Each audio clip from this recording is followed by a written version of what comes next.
the whole world can't stop forever.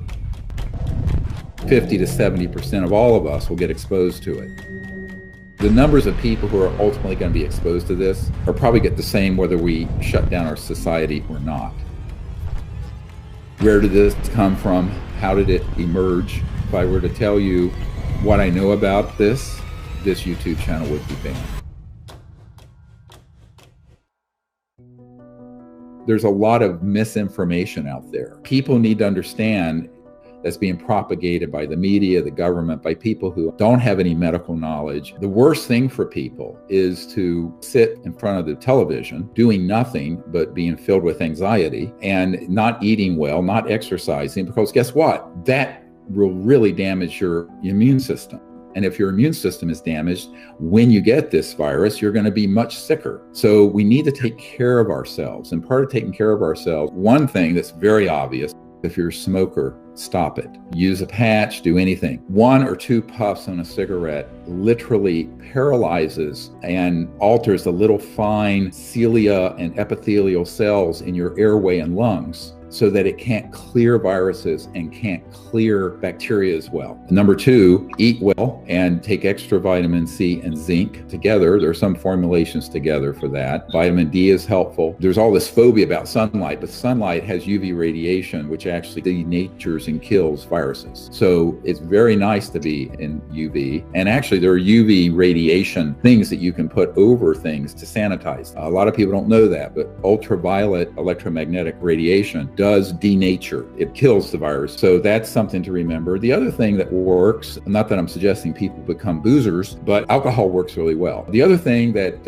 isn't 100% but is actually pretty effective is pure lemon juice. Lemon juice is very sanitizing and it actually does kill viruses. So the virus doesn't go through your skin. You know what I'm saying? It's not going to go through your hand. It's that if you get it on your hand and you touch your nose or your mouth or whatever. The problem is if you have gloves on doing something, it's not going to go through your skin, but it can be on the glove. And then if it's on your glove and you touch your face and your mouth and your eyes and your nose, you can infect yourself. The response to this and the virus itself may have a more devastating effect socially and civilizationally and how we live and our livelihoods and what have you than the virus itself. But that's where we are. And I don't control the edicts from the federal or state government. I'm here to tell you as a doctor what the reality of this virus is and how you can respond to it, but also to respond to it in a way that keeps yourself in a not panicked at all and in a positive state of mind and connected to other people to the extent you can safely so that you stay strong and you stay healthy and your immune system is enhanced. As I said, exercise is key to that. Good diet is key to that. Avoiding bad drug use and smoking cigarettes in particular. I think the deadliest drug there is out there by far is cigarettes.